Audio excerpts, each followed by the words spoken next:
Hello' দোস্তো, আজি বনাব গৈ আছোঁ বালুচাই ৰেচিপি। আৰু কি লাগে ৰেচিপিটো বনাবলৈ আপোনালোকে ভিডিঅ'টো একদম শেষলৈকে চাব, মই আপোনালোকক দেখাই দিম। প্ৰথমত কি হ'ব, মই ময়দা লৈছোঁ এইফালে পিয়াখনত। মই ময়দা লৈছোঁ 2 কেজি। মই 2 কেজি ময়দা লৈ লৈছোঁ পিয়াখনত। আৰু ইয়াত দিব লাগিব প্ৰথমতে বেকিং পাউডাৰ, মানে এটা হিচাপত দিব আৰু অভাৰ নিদিব। তাৰপিছত ইয়াত মই দিছোঁ চ'ডা একদম হালকা দিব লাগে। বেকিং পাউডাৰটো অকণ বেছি হ'লে একো নহয়, চ'ডাটো কমাই দিব। তাৰপিছত মই ইয়াত এড কৰিছোঁ নাৰিকল পাউডাৰ। নাৰিকল পাউডাৰটো কিয় দিয়া হয় জানানে? ৰেচিপিটো খাবলৈ টেষ্ট হ'ব। তাৰপিছত ইয়াত দিছোঁ নৰম হ'বলৈ, মানে খাবলৈ নৰম হ'বলৈ ইয়াত ঘিউ দিব পাৰে।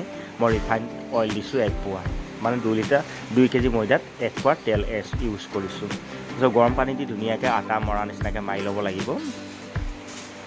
মানে মিডিয়াম গৰম পানীটো ল'ব, বেছি গৰম পানী নল'ব, অভাৰ গৰমটো নল'ব। আৰু এইফালে চাওক, মই মাৰি পেলাই ৰেডি কৰি ল'লোঁ। সেনেকৈ কম বেছি টাইট নকৰিব, বেছি নৰম নকৰিব।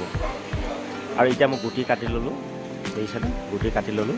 গুটি কটাৰ পিছত এতিয়া ঘূৰাই এক হাতে দুখন হাতে ধুনীয়াকৈ ঘূৰাব লাগিব। এইফালে ধুনীয়াকৈ গোলকৈ বনাই ল'ব লাগিব। আৰু বনাই পেলাই ইয়াক এতিয়া ডিজাইন দিবলৈ ধুনীয়াকৈ চাইড টু চাইড এনেকৈ কাটি দিব চাকুখন লৈ পেলাই। তেতিয়া কি হয় ন, বালুচাটো চাবলৈ ভাল হয়, এনেকৈ কাটি দিব লাগে। কাৰণ মোবাইলটো ধৰা মানুহ নাই, মই অলপ মোবাইলটো ওপৰত থৈ পেলাই আপোনালোকক দেখাই দিছোঁ কেনেকৈ কাটিব পাৰিব।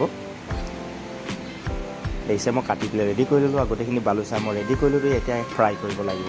মই একদম ঠাণ্ডা ৰিফাইন তেলত মই এড কৰি দিছোঁ। আৰু এইফালে মই ৰসটো বহাই লৈছোঁ। যেতিয়া আপোনালোকৰ 2 কেজি ময়দা বনাই 1-1.5 কেজি চেনি ৰসটো বনাই ল'লোঁ, হৈ যাব। তাৰপিছত এইফালে মোৰ বালুচাইটো ওপৰলৈ উঠি আহিছে। এতিয়া কি কৰিব, ইয়াক পুৰা হিট দিব লাগিব দেই। ষ্টিমটো বঢ়াই দিব লাগিব, তেতিয়া সি ফ্ৰাই হ'ব। আৰু যেতিয়া ধুনীয়াকৈ কালাৰ হৈ যাব, এটা এটাকৈ চবফালে পাল্টি কৰি দিব। আৰু চাওক, মোৰ কালাৰ ধুনীয়াকৈ আহি গৈছে।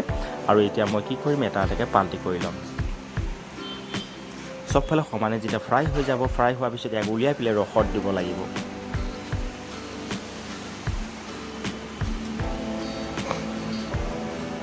আৰু এতিয়া মোৰ হৈ গ'ল ফ্ৰাই। এতিয়া মই কি কৰিম, ৰসত এড কৰি দিম।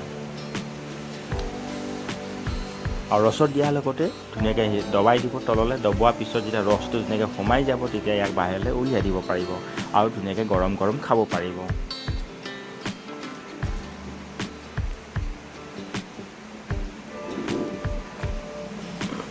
চাওক কিমান এটা ধুনীয়া কালাৰ হৈছে।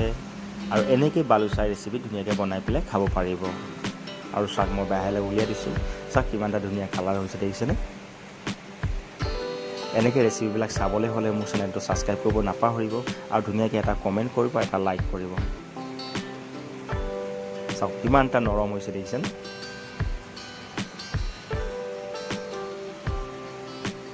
খুবেই নৰম হৈছে, দাঁত নাথাকা মানুহ খাব পাৰিব, ইমান ধুনীয়া নৰম হয়। আৰু ৰেচিপিটো ক'ৰ পৰা চাইছে মোক কমেণ্টত জনাব নাপাহৰিব।